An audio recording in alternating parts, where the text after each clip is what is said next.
people, and welcome to the People Building video podcast. So this is the video version of the podcast that goes out on iTunes, and also the read version of the written article that you can find on the People Building website. Just go to the resources tab, and if you scroll down to articles, this particular article is called A Master Practitioner of Problems.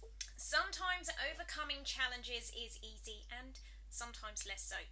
A great strategy for taking control of challenges is to do the absolute opposite of trying to get rid of them, and instead study the skills you need in order to create it. Forget about getting rid of problems. There is, in fact, a school of thinking that believes that problems never really go away.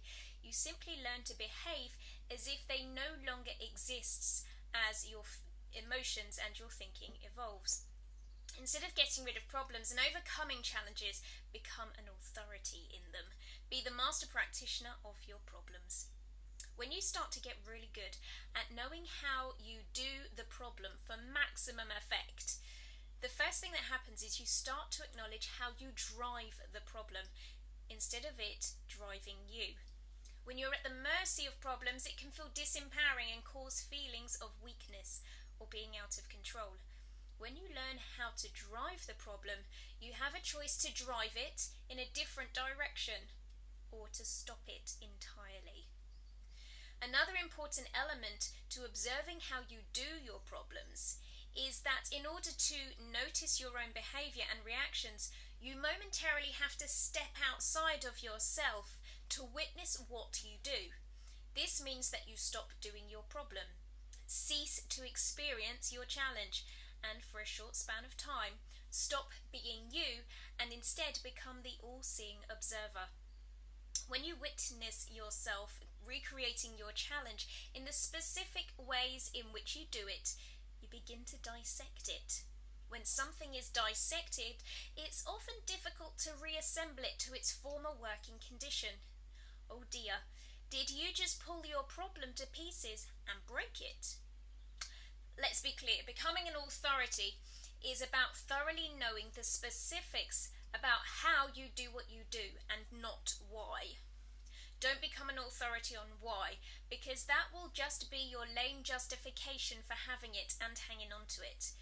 Knowing how so that you can learn, unpick, and break your strategy is much more effective. Recently, I attended a counselling talk, and the counsellor mentioned she used to run an OCD group. Everyone in the group was still successfully obsessive and compulsive, and the counsellor had been surprised to discover that all the group did was fan each other's flames about why they felt they had OCD and how bad their symptoms were and why they couldn't get over it. That is very different to how do you do it? What are the specific thoughts you have to think? The things you have to focus on. What do you need to say to yourself, and how must you say it? Not why. Why only tells you the ideas that exist already, which are not getting rid of the problem. Or else it would have gone away on its own already. Whereas how gets you external and, more importantly, outside of the system that is running the problem. When you become an authority on your problem, you can develop the skills to support others who might otherwise feel totally alone and freakish. In looking at how others do problems, you can't not begin to consider how they might begin to overcome them. When you teach others how to overcome their challenges, you get borrowing benefits, as you are also teaching yourself.